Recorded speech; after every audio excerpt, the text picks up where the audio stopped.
got to sing songs and praise God today? A few times, right?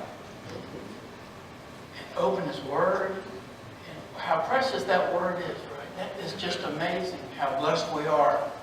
The songs that were sung tonight surely make us think again and again about those blessings. We know we're saved, but there's other things we can think about. And those songs hit on a lot of them. I'm going to talk tonight about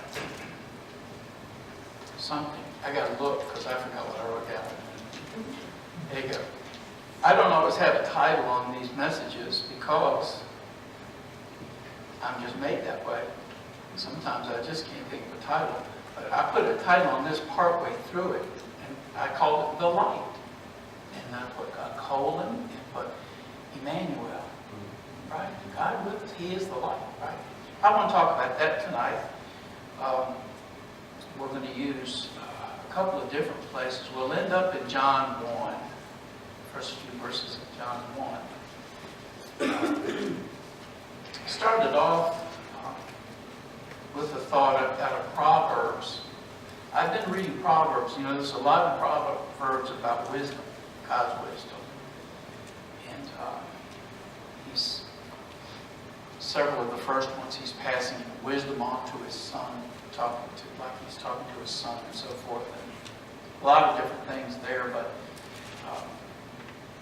I'd also been reading Corinthians, 1 Corinthians and then 2 Corinthians. And Corinthians, 1 Corinthians, it deals with that same topic about wisdom. Man's wisdom versus God's wisdom. And so I think all of this sort of came in together in this particular message. So in Proverbs 16:25, there's this. There is a way that seemeth right unto a man, but the end thereof are the ways of death. Right? Have you heard that one before? It's a good one, isn't it? A way that seems right unto a man. And you know something, nowadays, in the world we live in, we certainly can identify with that verse, right? Because in man's wisdom, I've jotted some things down. I'm just going to show you this. I did not go back and recopy it because I'm lazy. But as I was listening to somebody else speak, there's sometimes, the pastor knows that sometimes there's a train of thought that comes when you're listening to somebody talk. And I think it's the Holy Spirit myself. I'm not saying he's not inspired. It's not inspired words. I do not say that. I'm saying that stuff that's stored up there sometimes just spills over. And I think the Holy Spirit does that sometimes when you're hearing something out of the Word of God. The Word of God does everything for us.